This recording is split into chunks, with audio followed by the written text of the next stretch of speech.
Welcome to another edition of Expanding Mind. I'm your host, Erik Davis, and we're going to continue our exploration of the cultures of consciousness. You know, it's funny about these shows. They seem, you know, we all know the routine. It's like there's the host, me, and Maja, and we have kind of personalities, but we don't. It's not really clear what we do except do this. You know, you have the host. It's like Johnny Carson, he shows up on the show, and you don't really know. It's not like Johnny Carson wrote a book, or Johnny Carson made a record, or Johnny Carson, you know, is an architect. It's just that what he does is like in the show.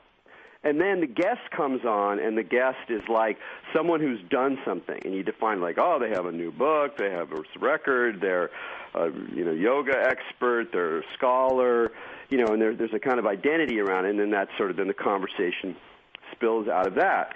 And, you know, I think about this because I program the show all the time, and I'm always thinking about who to have on, and so I'm looking at, like, what are some new things people do, new art shows, new books.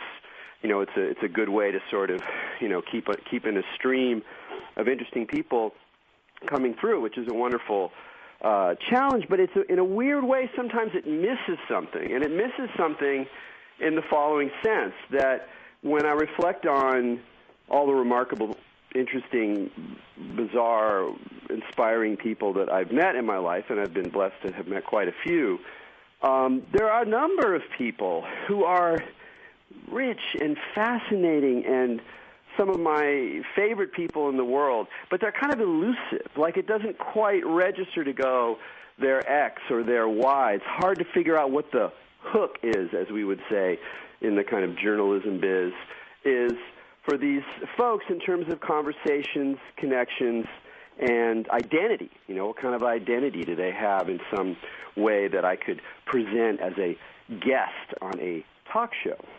And today's guest is in such a category, one of my very greatest friends of all time, Spiros Antonopoulos. And I'll get to introducing him in a bit, because it's sort of one of the challenges that he's a character who's explored many fascinating outlying edges of the cultures of consciousness. I mean, this is a guy who one time set up or was involved with some folks who set up a illicit bungee jump from over the Rio Grande from I think it was about 350 feet.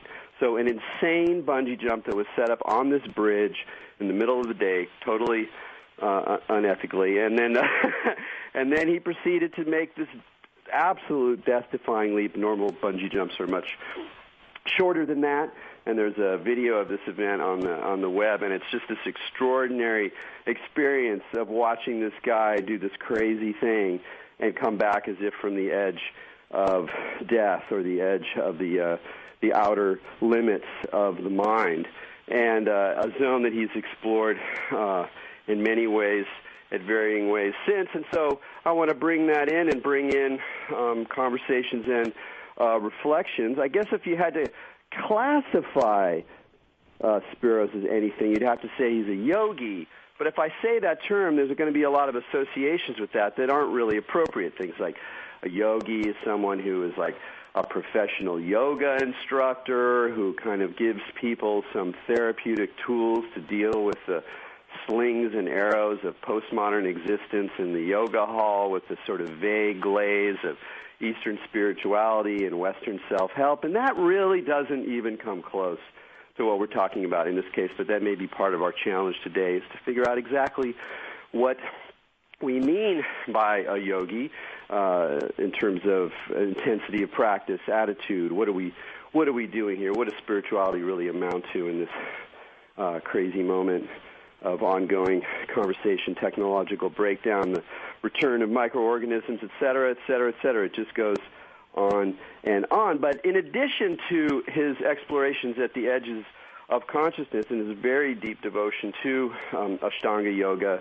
and other spiritual practices, is that Spiro also underwent basically a kind of stroke a few years ago. So he had a major brain event as a extremely healthy, not even middle-aged guy, And this was a very striking and odd experience and terrifying for those of us who knew and loved him, because the Spiro that initially popped back on the other side of this brain event was definitely a different character with a different kind of brain. And he's worked his way back over the ensuing almost 2 years, and he's recovered. But it was this long, slow process, and a very interesting one when you take a mind, a soul that has been exploring the edges in so many ways for a while, and then you have this very significant insult, you might say, to the brain, and what that does to someone's practice, what that does to someone's self-image, what that does to someone's sense of what we're doing in the world as it slowly gets built back to quote-unquote normal, or as normal as any of us, at least any of us involved in the show, ever get. So I'm no doubt this is going to be a very interesting, perhaps somewhat experimental conversation, and I'm really glad that Spiro decided to go for it. But before we bring him on, of course, our co-host here on Expanding Mind, the other host, the half-host, Maja Daou. Hey, Maja, how you doing? I'm doing good, Eric. How are you? Pretty good. Well, so you've met Spiro, you've hung out with him, your kids have hung out with Spiro, we got mutual friends. Now, if you were like talking to Spiro on the street, and then he walked down the street, and some other friend of yours came up to you and go, "Who's that guy? What is he? What's his story?" What would you say? Well, I think yogi is a pretty good description, like you said. That's a really good word to use. But as you mentioned, a lot of people really don't know what to ascribe to that word. Like, they think it's just like a yoga teacher. But the thing with saying someone's a yogi is they're living it, man. They're not just showing up to a Bikram spot, once or twice a week to get all sweaty. They're incorporating it into every part of their life. And just in my, conversations that I've had with him, you can tell that he's putting it everywhere in all the stuff. So yogi is good because Spiros puts it everywhere in all the stuff. Well, that's good stuff. So let's just move right on. Welcome Spiro to the show. Hey, Spiro. Hi, people. Yeah, pretty funny. Hi, Eric. Hi. So you're calling from Maine. You're in lovely Maine. I'm in lovely Maine. It's a beautiful afternoon here, and yeah. That's wonderful. So, because you have a somewhat peripatetic life at this moment. You don't have any real roots in any one particular place. No, I'm doing the sort of wandering. It's a Dharma bum tradition maybe, but it's also like working. So occasionally I get called in to do some stuff, or reflect with a hedge fund, yoga lineage, or just invitations to meet with people and do some checking out, make tea at a temple in New York, various roles and whatever it's called. Well, the making tea at a temple in New York needs to be unpacked. I mean, for me, I've watched you. I mean, we could say a little bit about how we met, but since this is just what I'm thinking of right now, I've watched you go through so many interesting experiments with technology, with occultism, with shamanic practice, with being a driven New York style designer, with all these different facets of being a DJ, making music, all this kind of interesting, rich stuff. But in a way, for me, the sort of most beautiful, almost paradoxical expression of your activity in the world, expression in the world, was when you moved from Taos to New York, and you started getting really, really deep, heavy into Ashtanga yoga, very devoted student. And then you had this whole thing about tea. We could talk about tea, but just to set it up, just this image of you, and tell me if I'm getting it right, where like for a while your life was kind of the following, where you would get up extremely early in the morning, 2:30, 3 in the morning. You'd ride your bike to the yoga studio. You would practice alongside your very heavy-duty yoga teacher. So you'd do the practice together at the same time before the other students come in. Then the other students start coming in at 6 o'clock in the morning, and you start making this delicious chai. Just this incredible this stuff is like ambrosia. And then when people would get out of the class, they would stop, and you had this nice little social space inside the yoga studio that was kind of like a little tea stall, and people would drink the tea and create a social space. And then that would end, and you'd kind of buy the ingredients for the next day, and that was kind of your day. It was like you were like a monk in New York, a chai monk in New York City. It was just totally beautiful. It was a strange thing, and nothing I planned to do. It was actually the falling of the towers in New York that brought a crossroads. Basically, Pattabhi Jois was in town during this whole event, and people felt like they had to come together. And so people, they had a gathering, and people are making food. And I asked Eddie Stern, who was the guy running the school and the temple that's surrounding him, and he actually brought Pattabhi Jois to New York the first many times. And I said, "Is anybody making tea?" And he said, "No, you do? You make tea?" At that point, I was actually kind of lying. I was like, "No, I don't." I mean, my friend, I had another friend in New York who had made a lot of tea, and we have hung out with a lot of chaiwalas in Taos when we're making tea during various festivals.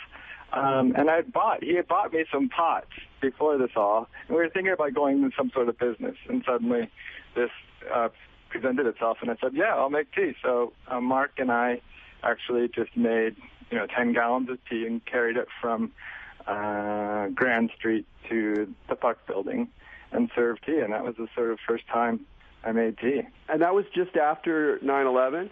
That was just after 9/11. That's amazing. I never knew that story, but just to let people know, Pattabhi Jois, of course, is the founder and Guruji Supreme, now departed, of the Ashtanga yoga lineage, which is really that's the one that you were diving so deep into. So that's a very interesting kind of transmission. I mean, what is it about?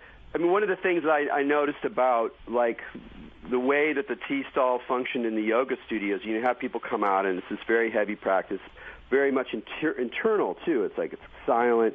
People are, unlike other yoga forms, the teacher isn't leading by saying what the next move is. Everyone's doing the same routine or more or less same routine at a different pace, and everyone's just really in their own kind of current. And then they come out, and there's this gesture that tea makes that in a way it doesn't have anything to do with spirituality, and on another level it has everything to do with spirituality.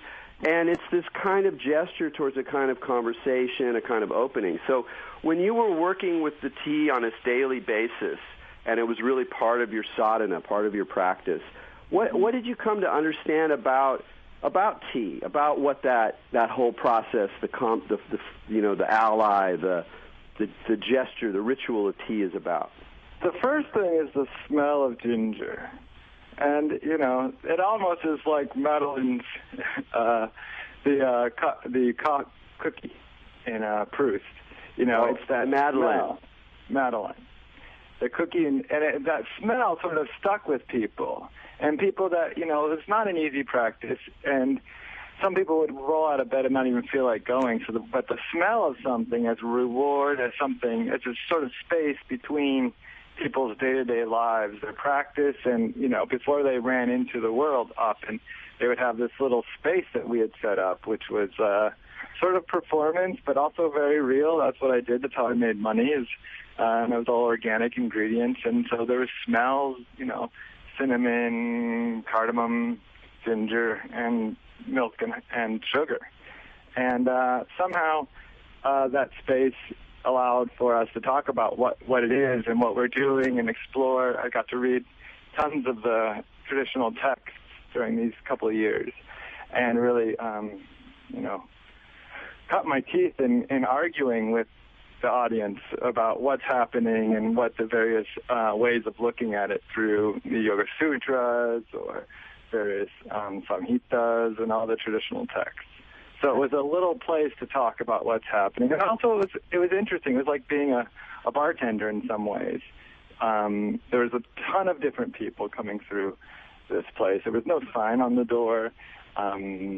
there was people from all parts of New York society. So from the super rich to the people that were just didn't know how they were making money or, washing the floors there. But everybody was coming to practice together side by side without knowing each other's name, without knowing what they do, but knowing each other on an intimate level nonetheless, like somehow sharing time, sweating, struggling. Everybody sort of was on the same page on some level. Well, I think it's important, too, to add to that for folks that don't know, like Ashtanga yoga is not like Hatha yoga or Bikram yoga where you go and do the things. It's like Ashtanga yoga is the one where people have like their feet on top of their head and their eyes crossed and their tongue sticking out. Like it's the postures in it. So when you say struggle, and I just want people to understand like what's happening in that room when you say like and talk about the chai and the scent and the struggle. The audience should understand, like, this is the kind of stuff where you're holding your entire body up with your hands and things like that. I mean, did you like, in giving the tea, did you see, were people having, like, physical breakdowns at all? When I know, like Erik said, this is something that happens extremely internal because you're struggling with yourself, with your will, in order to make your body do some of these things. Is that, like, a component in your bartending? It's a component in the entire practice. I mean, in a sense, that's what brought me to New York. I had this idea that I was going to New York to do some DJing and play at downtown places like Tonic and all these other places. And I was doing that at first, but it became obvious very quickly that either I had to, like, put all my money and time into being a DJ or yoga. I couldn't stay out till 3 a.m. and wake up at 6 and practice. But and the whole getting to New York was a little bit about that's where I actually took on practice of Ashtanga yoga as a daily routine, and it was this time and space. It was like a mat, almost like a flying carpet or something, but it's just a yoga mat. And in that space, I committed to myself that I would just do the routine. I would start and I would do a little bit, and I would keep adding to it and growing a practice. And once I had set that in motion, I was committed to doing that. So it was during that time, nothing else could happen. And then there was this whole time that while doing the practice every day, you start to realize that the things that we look at outside as saying, well, we want to make this different. We want to, get a little bit of a better house, and that'll make me happy, or, get some money together. All these different things were happening right on my mat. Like all these types of ideas were coming up as I was just doing the same thing every day. So I started to realize that it's not actually the outside world that's always shifting and causing these effects. It's actually the mind. It's the relationship to the self as a body, as someone that breathes, as someone that moves through space. And so suddenly you saw a whole different way of looking. It was like staring at a wall for 10 years. Yeah. Well, that's part of the thing that I reflect on, when I often think about when you were practicing so much and what I learned about yoga through your eyes, because I've done a lot of yoga, but I never had that kind of devoted sense exactly that you've had. And one of the things I was so interested about being in a yoga space is this weird, profoundly American mixture of secular and spiritual, of body and soul, of self-help and mystic exoticism, and it's this very interesting, like, quasi-religious space. And one of the things, again, that sets, both Ashtanga, but even specifically Eddie Stern's studio apart, was that there was more of a sense, as unspoken as it was spoken. It wasn't like you showed up and that here's this whole riff that people are giving and everybody's using the same kind of language to describe what their religious devotion to the practice is. Not at all. In fact, it's almost the opposite. But there was also a very strong sense, partly because it was also literally a temple, like a real temple, with real deities in it. And your teacher Eddie himself had a stronger, sweeter, and more technically Hindu style in terms of how he was presenting some some of the tradition, but it really also came to me that a lot of the deep spirituality of the thing had to do with just the repetition of it, not in a simple way, but in a deep way, that it was really the fact that people were coming together to be on their own, like we're looking at a wall in a Zen retreat, and sort of pushing their bodies into this, over and over again. But the question I have for you is that you must have seen a lot of people who showed up, they were discontent with something in their life, whether they were successful or not, they were, searching, yearning, and they just do this thing because they hear it's cool and it seems hip and it seems, good for your body and you look sexy or whatever mixture of reasons people do it. And then they start to hit these walls that deep practice brings you to and also creates the context for you to go beyond. So how would you reflect on seeing this practice really, how much it really changed people, how much it just gave people new baubles for their ego? I mean, it's something we talk about a lot, and you were in a very interesting place to see how this practice really does transform people in some ways, but also some of the real subtle kind of traps or difficulties in the practice as well. Well, there's a lot there. There's an argument that Eddie and I used to constantly have, which was the motives of what brought you to yoga. He used to be down on people that came for like a nice ass, which Ashtanga yoga would give. And I would be like, well, the smell, you don't know why you're actually walking in. You might tell yourself whatever it takes to get to the moment, but once you get there, you shift. All of a sudden you realize that I was kind of wrong. I was totally wrong. I'm actually not here to do this. I'm here because of something else. And you see, that was part of being on the mat over and over again. You saw that shifting of the mind and the idea of reason to bring to a moment and just going through all those different things. That said, someone that comes to Ashtanga yoga, you have to be committed. You have to at least commit to 3 days a week, preferably every day, which means a lot of things. You're going to be moving your body a bit. You're not going to be able to eat heavy at night. You're probably going to have to wake up and practice yoga. And, so suddenly you're like, oh, gosh, if I don't eat meat or if I eat this way or eat this way, does that help? And you start to see these subtle shifts in what you bring into your body changes how you perform, how the body performs.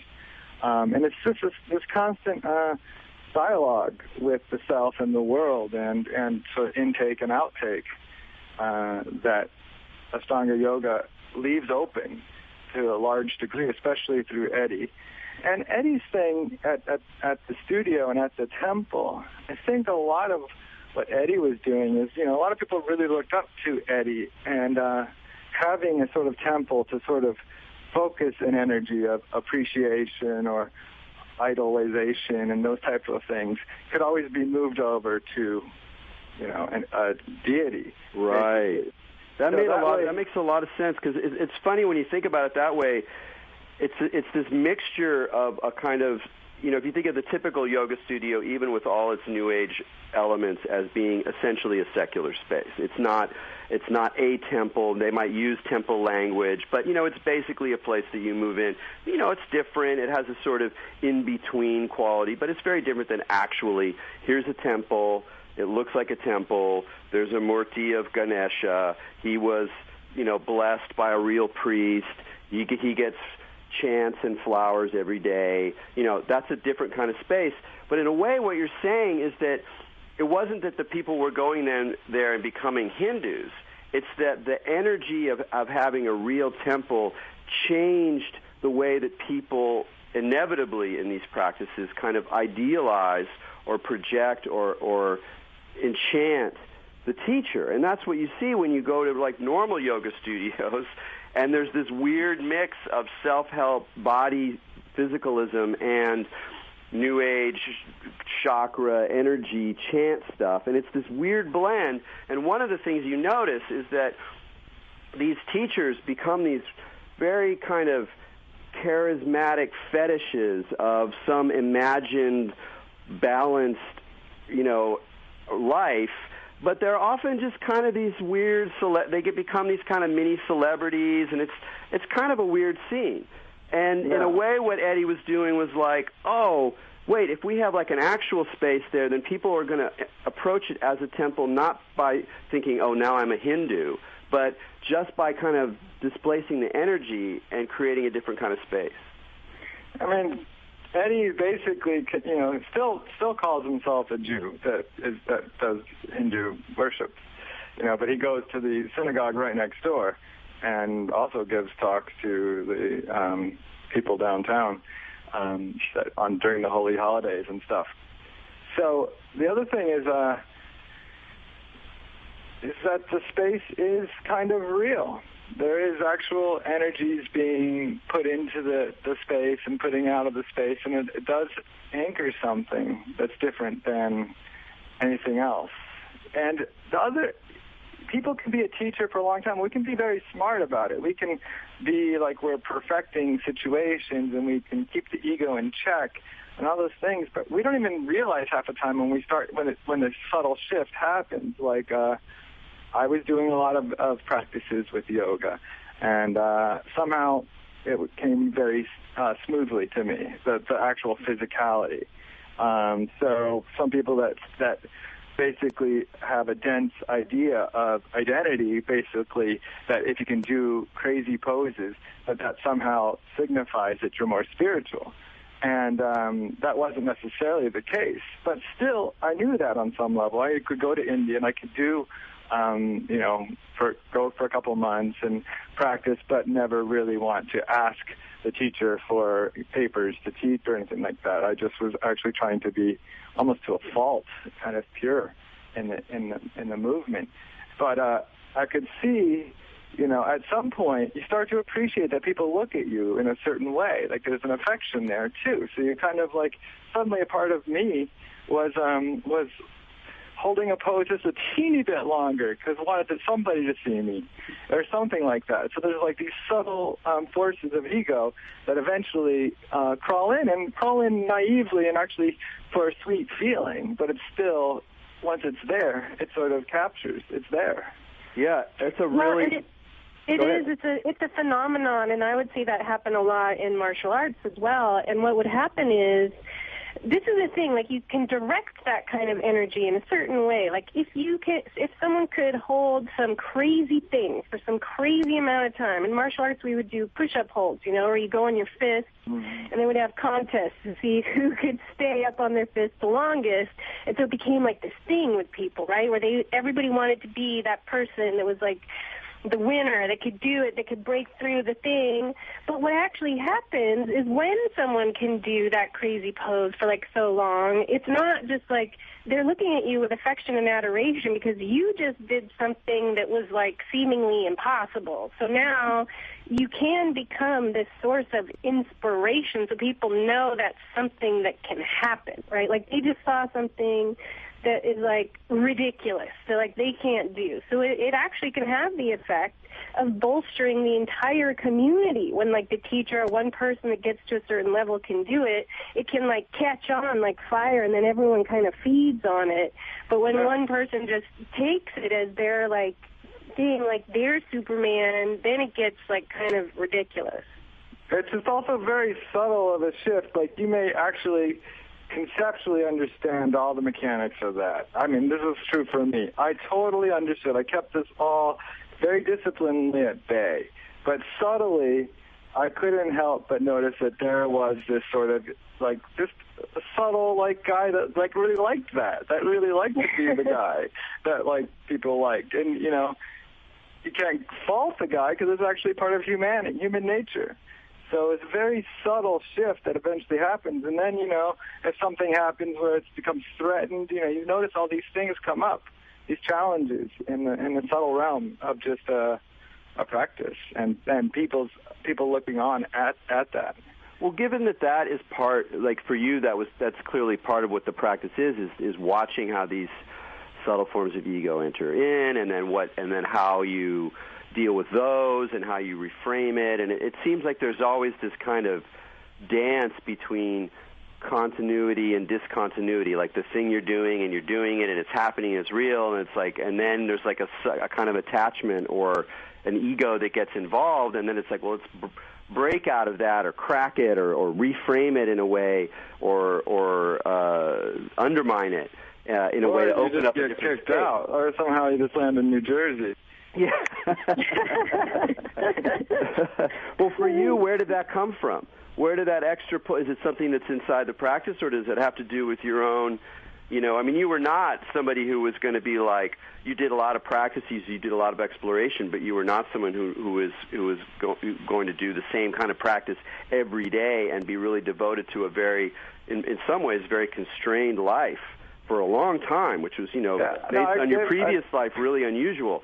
So what was it like to, kind of see both sides of that really open-ended exploratory zone and then move into a more kind of codified space that still raises these kind of issues? Well, first of all, I didn't realize how codified it was from the get-go. From onset, it just seemed like a space where nobody's talking and you get to explore.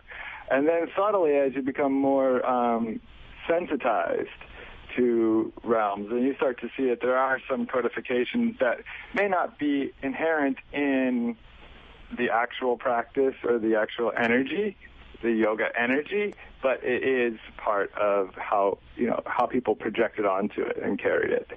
And there's a certain sense of refinement. So in the same way that expanding mind may be part of like a bipolar ideal of like if you just keep expanding, like capitalism. In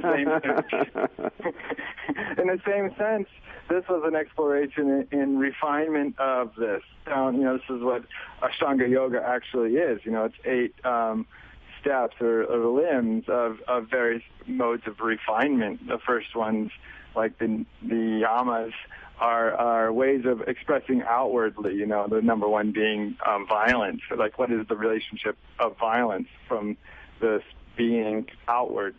And then there's the niyamas become looking at the self and looking at the body, at the cleanliness, how it conducts itself within a structure, within a context. And then next comes the body, and as what we think of as yoga, moving the body, but it's really just about finding your rest in the body. Yeah. Well, and then you continue on from there to breath, and then to the sense organs, and so on, until you sort of are grasping at straw, and then there's nothing there. And I think there's a sense there, like the Navajo rugs that always, you're making a weave, but they always put a mistake in, because that's where they say the spirit enters. And so I think somehow the flaw, the rupture, people like break their knees or do these things. You can say you're breaking the knees because you push too hard, but that may be how they do things, how one approaches life in general. So that whole question of how it approached gives us a response, and from a yoga as energy perspective. And then that dialogue is going on. Now we can just heal and do the same thing again, or we can sort of adapt and try something else.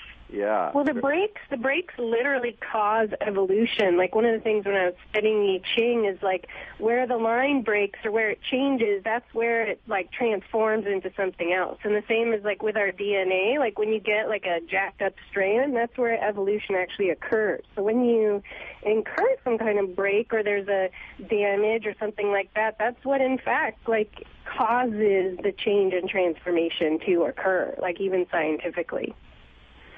Yeah. So there's a whole bunch of things in sense of transformation that also come into question, like who the self is. What is the identity that transforms? What is the structure around it? So these types of questions start ringing in the modern contemplative mind. Absolutely, and they also bring up some very interesting questions about the brain beneath the mind or embedded in the mind, which I want to get to after the break we got to take now. So you're listening to Expanding Mind. I'm Erik Davis with Maja Dawu. We're talking to Spiros Antonopoulos about yoga and the yogic life, and we'll be right back after these messages.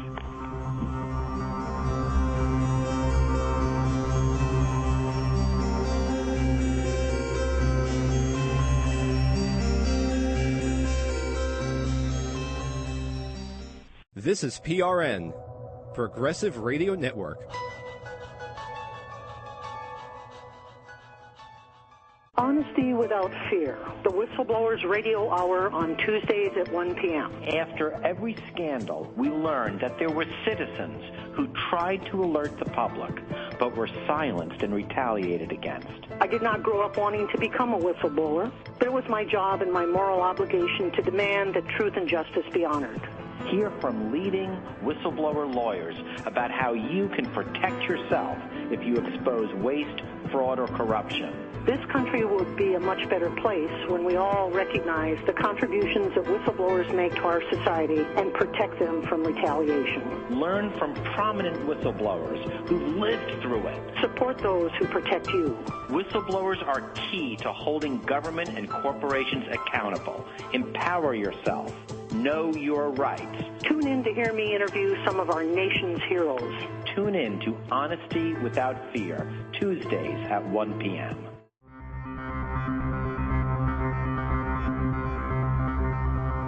Welcome back to Expanding Mind on the Progressive Radio Network.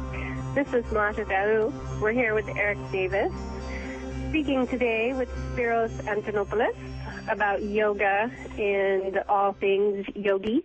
And Spiro, when something happens in the body, a lot of folks, they're kind of clueless and they don't really know. And a lot of times people can have a heart attack and they don't even know they're having a heart attack. Like, that's the state of most folks' bodies, you know. They'll, like, just kind of have a heart attack and then hang out and think they're cool.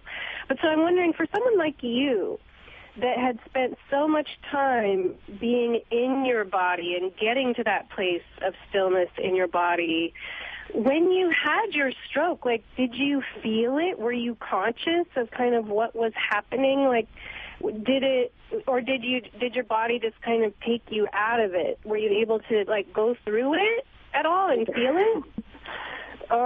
You know, it's a weird thing. There's always a pie in the face. So this was mine. And it was actually really great in a lot of ways. But it happened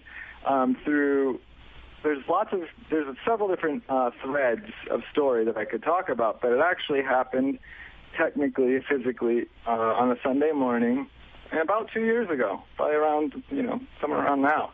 I was doing a practice of Ashtanga yoga. I was doing Mayurasana, which was a peacock pose, but I actually hadn't thought about the ramifications of that until much, much later.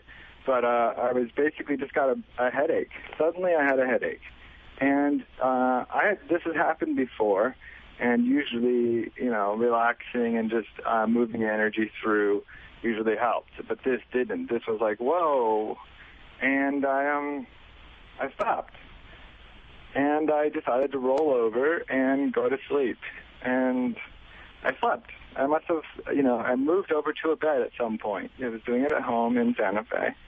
And I fell asleep and woke up, and it was the next day. I somehow knew it was the next day, probably through my iPhone. And I felt really like, I thought it was a flu. I do have a journal. I started writing a journal about a month before this. And I had already said, okay, you're going to keep a journal for the exclusive case of just looking at the mind. And that's going to be your sadhana. And if you have a busy day that day and you have to, choose between a practice of yoga and an hour of writing and looking at the mind, choose writing. So this is already in place. And so I look back and there's some hodgepodge almost words talking about a pain on my left side of my face, a little bit of my eyes, but I still thought it was sort of like a bad sinus cold. And so I drove to the co-op and got a few things. Luckily, nothing out of the ordinary happened, or I don't know if I'd be able to parse it, but it seemed to happen pretty cleanly. I just thought, it was just foggy. So you were totally, moving around and driving and stuff. I was, I don't know exactly how it happened, and I went home, I cooked, I fell asleep, and it was again the next day. And wow. that was when I started texting friends, and the iPhone, I could tell that what I was trying for there's some disjunct going on between anything going out of my hands and thought and what actually intention was there. So I knew that something was wrong, and eventually a friend came and took me to the hospital. And I don't remember very much, but they say that, it took all day. They didn't know what was going on. I had perfect health, and eventually did an MRI, and quickly changed me and got me ready for surgery. They did another MRI and saw that it wasn't getting any worse.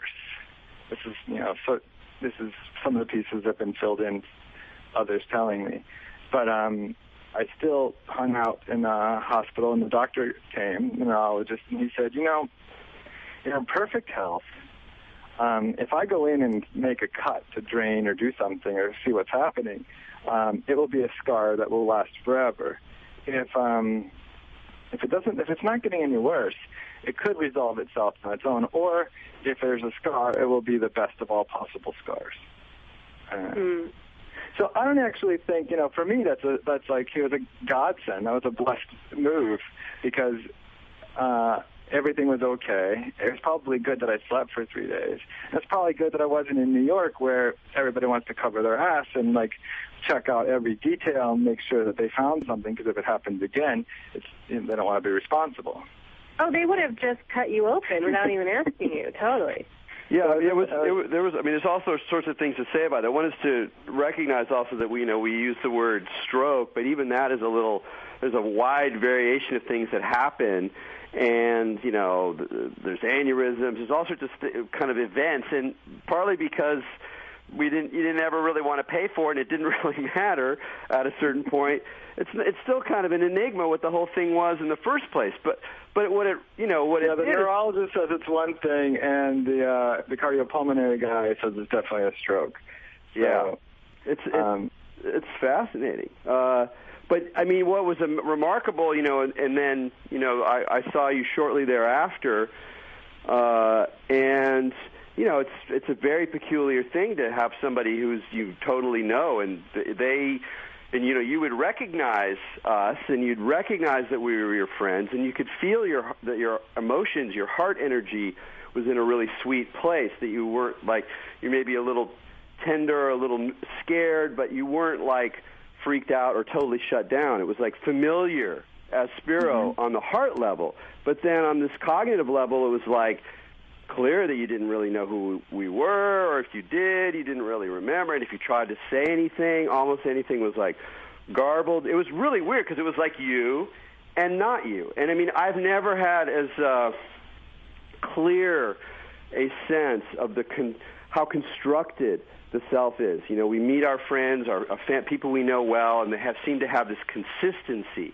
Their ego or their personality has this consistency, and they're in a good mood or a bad mood, or they're up, they're down, whatever, but there's still this sense of consistency. But that sense of consistency is clearly partly just a fabrication of multiple things working together in concert over time. And when some of those things change dramatically and some of them stay the same, it's a very peculiar experience of continuity and discontinuity. And I can only imagine what it was like for you. I'd like to share a little bit. I mean, number one was that technically what was happening was my brain had filled with blood. It was in the frontal lobe, and it sort of wiped out my idea of identity to some degree. I knew there was somewhere that self was inherent, but it wasn't being labeled. So the labels. So it eradicated your ego, basically? Well, I think ego was, it's lower, ego but not self. So and if we look back through my journals, and we actually talk about some of those things that were going on in my life at the time, in the story of the life, it will make a lot more sense. At least it does to me. And in a sense, this was the sadhana. This was an ordeal that was in dialogue with the mystery of the world to some degree, or yoga, or whatever we want to call it. But in this sense, labels had washed away, and so in a sense, Ganesh at the temple in New York. Ganesh stands for names and form, and both of these were somehow in my own head and in paper and dialogue, all were ways of parsing and protecting myself, or, my sense of self from being, to some degree, from a sort of naked being of just without protection, of just being here naked in the world and surrender. So there's a way words label something and help file it before it actually just has a resonance with us. So somehow my brain was very active in saying, oh, this is a this, and it associates to this, and that's very cool, and blah, blah, blah. And it's like a way of like playing, badminton with the world and being, just being cool. And so this was a way of all the, like, maybe every word is more like an animal. It's in a zoo, and suddenly they're all let free. And I'm in this sort of luminous world where it's warm, but not light or dark. There's things running through all these animals, and I don't really label them at all. I just sort of feel them. And it's all beautiful, but it's all unknown. And so there was waves of laughter and waves of tears, and it was a very strange and beautiful time. And I was also sort of taken into this house, which I had spent the night before till 3 in the morning. I had been at this house.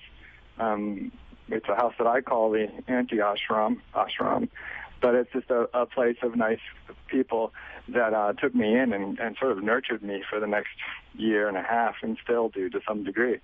So it was a place of walking around and contemplating enlightenment and physics and watching like 3 movies a day for a year while my brain recomposed.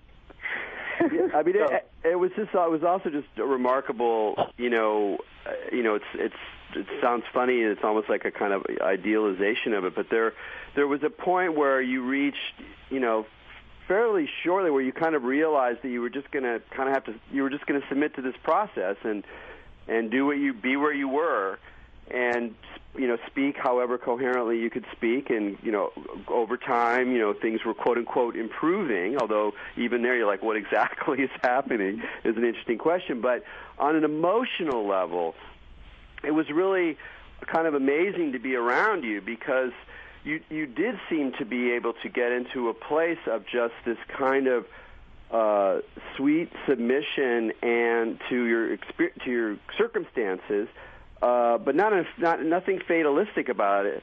And like it's almost as if you stopped struggling on a very deep way or level that we all struggle all the time, which is, who am I? How am I going to reassert my identity? How am I going to maintain this continuity? How do I decide between this and that? All this shit is going on all the time, pressurizing us. Even if we have these incredible yoga practices or whatever, it's still this kind of pressure. In a way, you lucked out. Karma was great. You landed in this wonderful, supportive environment where you could go through this completely bizarre process. You had no map. Nobody had a map. No one could really help you. I mean, they could support you, but they couldn't really tell you what to do. And it really became this kind of like this genuine sadhana that affected other people around you, and so now it must be an interesting space for you, because you kind of can look at that partly in retrospect, and partly it's a process that is continuing. So what has stayed with you from that mind-body journey through, the non-ego or the broken ego, or whatever you want to call that sort of space of real change, and as you kind of climbed back or moved back into a more conventional framework, what stayed with you on a level of like a deep lesson, a deep sense of how the world and the self work? Well, that's an ongoing question. There's a couple things. First of all, there's a sense when the event happened, I think part of me kind of wished I died. Kind of me was like, I felt like I just had checkmated myself. I was just like, game over. Can you just like boot me out of here? And it was very subtle. I wasn't like being, I was just kind of like done. I was like, this is done. I don't know what's going on. But somehow, at the same time, there were people like you. There's lots of people that texted me, sent me messages, flowers, phone calls, and there's just this idea of people that I love in the world, love in the world, And at that point, it didn't really matter if we hated each other, if there's a big argument, or if it was very sweet, or we hadn't talked, or we do talk. All that stuff didn't really matter. It was all like, well, now I use the term fireflies. But it was these beings that existed that pull us in here, and the only real reason to be here seems to share time with beings. Yeah. So that was an overarching call, and that was more important than anything else that I could make sense of. And so, I may say that I'm just hanging out with people and friends, but it's actually really kind of sacred, or not in a silly way, but it's actually just like as real as anything can get for me in some sense. Well, go ahead, Martha. That's so important, I feel like, because, people see all that stuff as very mundane, like even just everything you just said, like from just phone calls to whatever, is just kind of mundane, and sometimes you can be like, well, whatever, like it doesn't really matter. We're just like, what are you guys going to do? Like everyone, especially in Los Angeles, puts so much attention on what are you going to do together, but really it's about just hanging out, man, and being there with the person, but also those ties that extend over time and space. Like once you come into contact with a person, I know this is going to get kind of new agey, but it's what you were talking about, how you can see those lines and how they solidify in those times of crisis. And no matter how much time and space there is between you and another person you've had some contact like that with, it can just completely eradicate in a single moment, in a total mundane moment like a phone call. Yeah.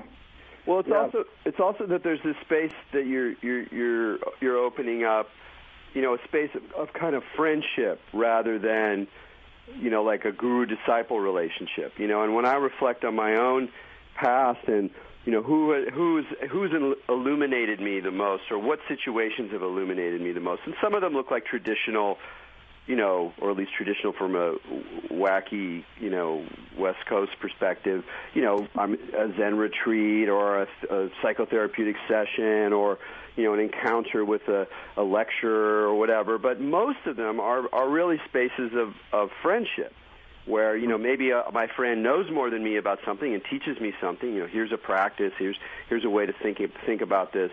But my basic sense of them is that we're sharing a kind of horizontal space of a network of friendship over time, and then it's animated by things that are more sacred and more subtle and more significant than might appear on the surface because, hey, we're just hanging out, we're just chatting, we're just throwing ideas around. Just the way, you and I started out as friends, tossing around ideas and doing little projects together and things like that, but I'll still think of you as like a teacher in my life, even though it's has nothing to do with putting you on a pedestal. And I think that's a way that a lot of people actually are, but they don't necessarily realize it. And it can actually be helpful to go, oh, I thought I was just this rootless seeker who's like always looking for the next hit of something, when I actually already have this network, of real friends who that I encounter these things with. Seeker. What's that? Ruthless seeker. That was really good. Yeah. It's something magical. I think there's actually even something happening magical now in the world with the internet and, the fact that we are now sharing time and space together, although we are all in different locations. And that we have ideas about it. There's like this idea of that things are solid, and from that, people build these great hierarchies of ideas and knowledge, and that stays with the body in different parts. But like things are shifting already, and it's just our minds that seem to be keeping it somewhat, trying to batten down the hatches of a sort of shifting world. Well, you mentioned fireflies before. Can you just riff on that a little bit? It's such a sweet image. I mean, there's this idea, I think it's originally from, I got it from Michael Tausig, And he's talking about this liminal space around, he actually says, maybe it's like California where it's not very cold and not very hot all year round. And but the idea is that these liminal times at sunrise and sunset are these times that aren't in time in the same way. And that that there's an Incan story where that before the world had a moon and a sun, before there were categorized days and nights and times of this and that, the world was inhabited and illuminated by fireflies. And so that's become sort of a motif. I started out by talking to a friend that's a filmmaker in L.A., and we were just shooting ideas for film, doing something together. And I said fireflies just while I was riffing, and she stuck on that. And that sort of illuminated the whole thing. And suddenly I started seeing fireflies everywhere. At the Whitney, there's an installation by a Japanese artist that has fireflies over water. There's the story of John Glenn in outer space during the first American just circling the Earth. And he did like 3 loops of sunrises, and during every sunrise, he saw these things he considered to be fireflies. It then turned out to be tested, and it was reflections of the sun on condensed water. But the idea is still alive that there's these reflections, and I saw that the beings were like fireflies, and that goes along with, I talked to Eddie Stern about it a bit, and he's like, yes, each of the Atman is a light. Well, you know what, Spiro, we're going to have to end it there, but that's a beautiful place to end. Each Atman is a light, and I really appreciate you sharing your light with us today. Thank you. All right, from me and Maja to all you out there, keep your minds open.